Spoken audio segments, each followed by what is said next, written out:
कल तक हमने पढ़ा था बच्चों कि 1919 का एक्ट। आज हम पढ़ेंगे 1919 का एक्ट, जिसे कि भारत सरकार अधिनियम 1919 भी कहा जाता है और मॉन्टेग्यू चेम्सफोर्ड सुधार योजना भी कहा जाता है। भारतीयों को 1909 के सुधारों से संतोष नहीं हुआ और देश में दिन प्रतिदिन राजनीतिक असंतोष के साथ साथ क्रांतिकारी एवं आतंकवादी गतिविधियों में वृद्धि होती गई। इसी समय प्रथम विश्व युद्ध शुरू हो चुका था। तिलक और एनी बेसेंट ने मिलकर होम रूल आंदोलन चलाया। भारतीय जनता पुनः संघर्ष के रास्ते पर चल पड़ी। सरकार को भारतीयों के सहयोग की आवश्यकता थी। भारतीयों ने पूरा सहयोग भी दिया। इस युद्ध में मेसोपोटामिया में तुर्की के विरुद्ध युद्ध का संचालन भारत सरकार को सौंपा गया था, जिसे पूरा करने में वह अयोग्य सिद्ध हुई थी। इस पर इंग्लैंड में बड़ा विवाद हुआ और मेसोपोटामिया कमीशन की नियुक्ति की गई।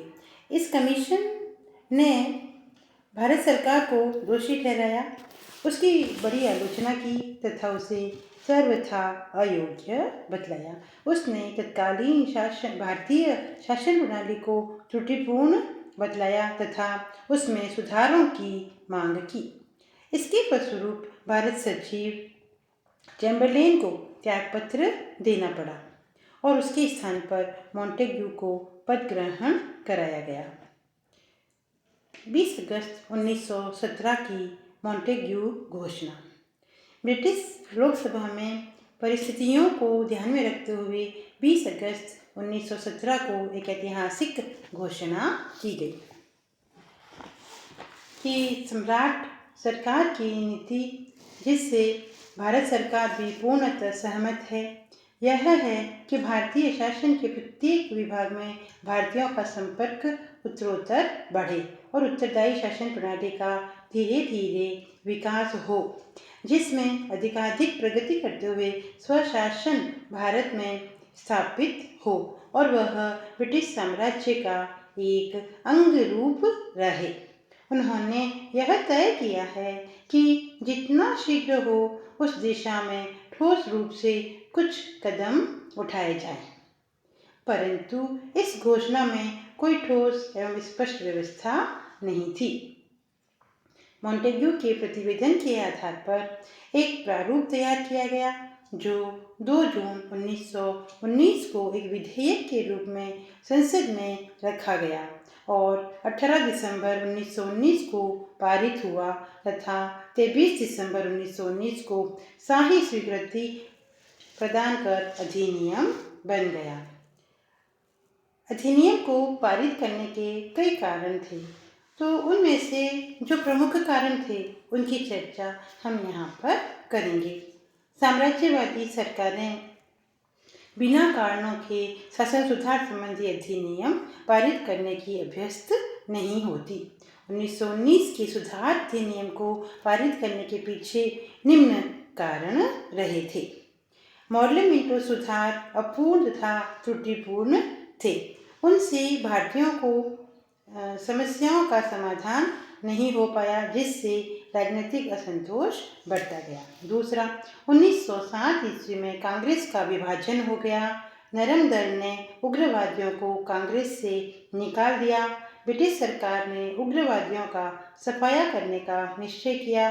इसके लिए उसने उदारवादियों को खुश करने के लिए 1909 का सुधार अधिनियम पारित किया, परंतु सरकार के कठोर दमन चक्र के उपरांत भी उग्रवादियों का अस्तित्व बना रहा। 1916 में उदारवादी और उग्रवादी पुनः एक हो गए और तिलक कांग्रेस के अध्यक्ष चुने गए। अब आंदोलन की तीव्रता बढ़ती गई और ऐसे में भारतीयों को शांत करना अनिवार्य हो गया। नंबर 3, मॉडल मिंटो सुधार अधिनियम के द्वारा सरकार ने मुसलमानों की वफादारी खरीदने और हिंदू मुस्लिम वैमनस्य उत्पन्न करने का प्रयास किया था, परंतु बाद में कुछ ऐसी घटनाएं घटित हुई जिसके परिणाम स्वरूप मुसलमान भी अंग्रेजों के विरोधी हो गए और 1916 ईस्वी में कांग्रेस के साथ मिलकर स्वराज्य की मांग करने लगे। नेक्स्ट है नंबर 4। चौथा कारण था हमारा इसका कि युद्धकाल में भारतीयों का सहयोग प्राप्त करने की दृष्टि से ब्रिटिश सरकार ने अनेक घोषणाएं की, जिसमें युद्ध समाप्ति के बाद भारतीयों को अधिक अधिकार देने की बातें सम्मिलित थी। युद्ध समाप्ति के बाद जब भारतीयों को कुछ भी नहीं मिलता नजर आया तो उनमें आक्रोश उत्पन्न हो गया। भारतीयों के असंतोष को मिटाना आवश्यक हो गया था। तिलक और एनी बेसेंट के होम रूल आंदोलन ने भारतीयों में नवीन आशा का संचार किया। सरकार ने आंदोलन को जिस क्रूर तरीके से दबाने का प्रयास किया उससे जन आंदोलन या हम यूँ कहें कि उससे जन असंतोष और अधिक भड़क उठा। अतः अब इसे शांत करना जरूरी हो गया था। नंबर 6। 1909 के बाद सांप्रदायिकता का जहर मुसलमानों के अलावा सिखों, ईसाइयों तथा आंग्ल भारतीयों में भी घोलने का प्रयास किया गया तथा उन्हें विशेष प्रतिनिधित्व दिया गया। इससे भी राजनीतिक असंतोष बढ़ा, इसलिए सुधारों की आवश्यकता पड़ी। नंबर 7। Mesopotamia commission.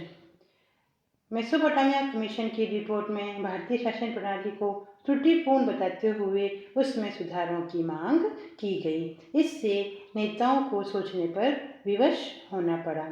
नंबर 8। केंद्रीय विधान परिषद के 19 निर्वाचित सदस्यों ने भारत मंत्री को सुधारों के प्रस्ताव का एक आवेदन भेजा। नंबर 9। कांग्रेस और मुस्लिम लीग ने भी ब्रिटिश सरकार के सामने कांग्रेस लीग योजना के नाम से सुधारों की एक योजना प्रस्तुत की।